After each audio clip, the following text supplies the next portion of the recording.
koordinasi jejaring keamanan pangan daerah, ada Dinas Ketahanan Pangan, ada Badan POM, ada Perkebunan Peternakan, kemudian ada Perikanan Kelautan, dari Kementerian Agama, dari Tanaman Pangan, dari Perdagangan, dari Kesehatan, serta dari Perindustrian. Masing-masing satker memeriksa sesuai dengan tupoksinya. Dan nanti secara rinci kita minta masing-masing satker untuk dapat menjelaskan hasil pemeriksaannya. Tetapi secara umum dapat kami jelaskan bahwa kegiatan ini selain bertugas untuk melakukan pemeriksaan keamanan, memeriksa kandungan bahan-bahan berbahaya pada makanan, apakah itu formalin, kemudian pestisida, borak, serta bahan tambahan pangan yang lain.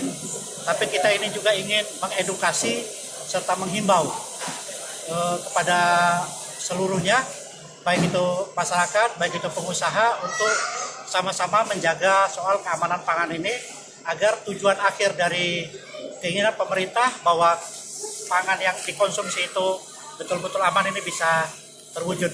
Untuk itu kami tergabung dalam tim keamanan pangan beserta juga dari Satgas Pangan Polda Lampung melakukan sidak terutama untuk hari-hari besar keagamaan nasional, yaitu Hari Raya Idul Fitri ini dan menjelang Hari Raya atau Hari Natal dan Tahun Baru.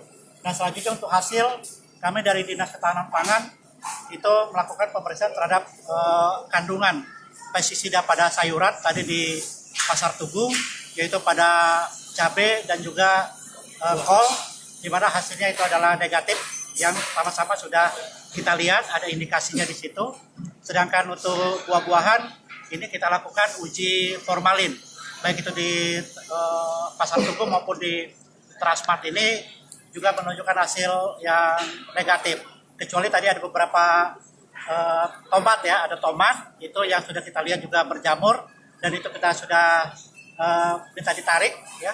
Nah, ini juga pembelajaran bagi pihak Transmart agar betul-betul selain memang dia bebas kandungan formalin dan pestisida, juga yang sudah berjamur, busuk dan sebagainya. Nah, ini tolong lebih ditelitikan lagi sehingga dia tidak sampai dibeli oleh konsumen.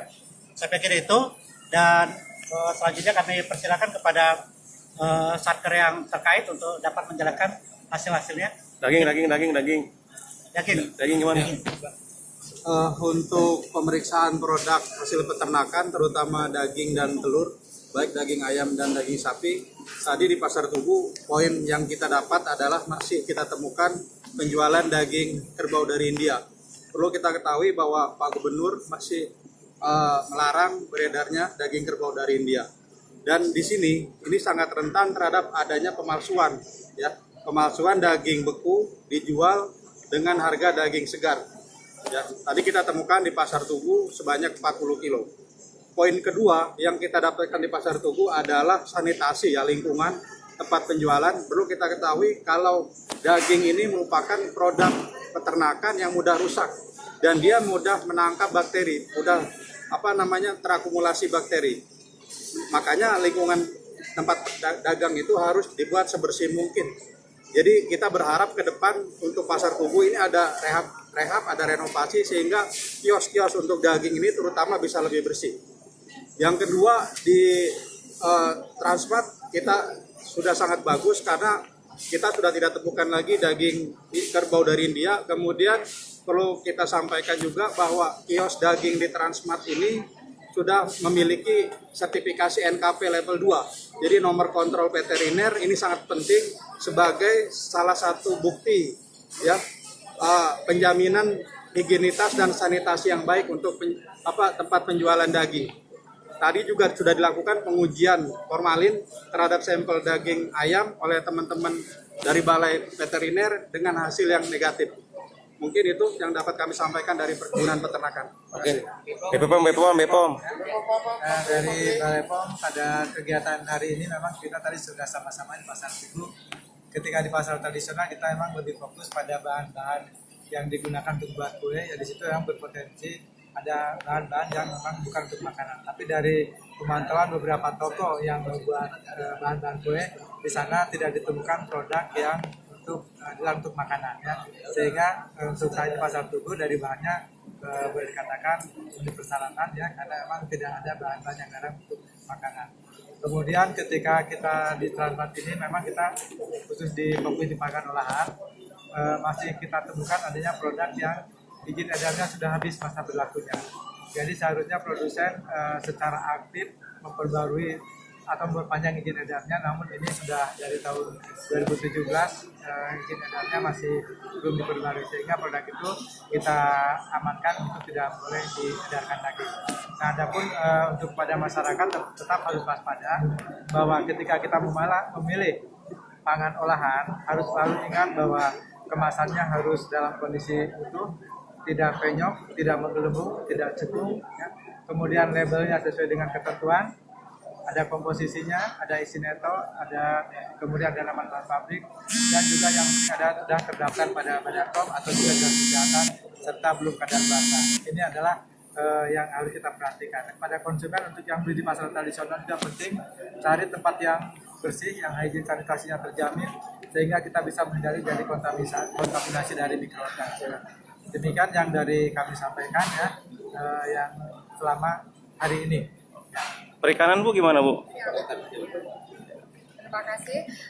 Kita dari Dinas Kehutanan Perikanan Lampung dan teman-teman dari karantina dari BKIPM, kita tadi di Pasar Tugu mengambil 3 sampel, yaitu ikan layang, ikan kembung, dan juga cumi asin. Dari 3 sampel yang kita ambil itu semua negatif. Kemudian untuk di Transmart ini kita juga ngambil 3 sampel. Itu ada ikan teri asin dari Padang, kemudian juga ikan cumi basah, kemudian juga ikan satu lagi kembung, dan semuanya juga menunjukkan tanda negatif. Selain uji formalin, kami juga melakukan label, melihat apakah ada tanda kadaluarsa di dalam setiap produk yang dikemas untuk produk hasil perikanan. Ternyata tadi cukup tertib, semua ada awal masuk, kemudian juga masa kadaluarsa. Sehingga dari hasil tadi Pasar Tugu dan juga dari Transmart ini sepertinya para vendor sudah memahami bahwa mutu itu menjadi penting karena ini jaminan untuk masyarakat kita bahwa aman untuk dikonsumsi. Sekian dari Kelautan dan Perikanan dan teman karantina juga. Terima kasih. Polda nggak Polda? Dari agama, masalah kehalalan. Iya. Terima kasih Pak Afid.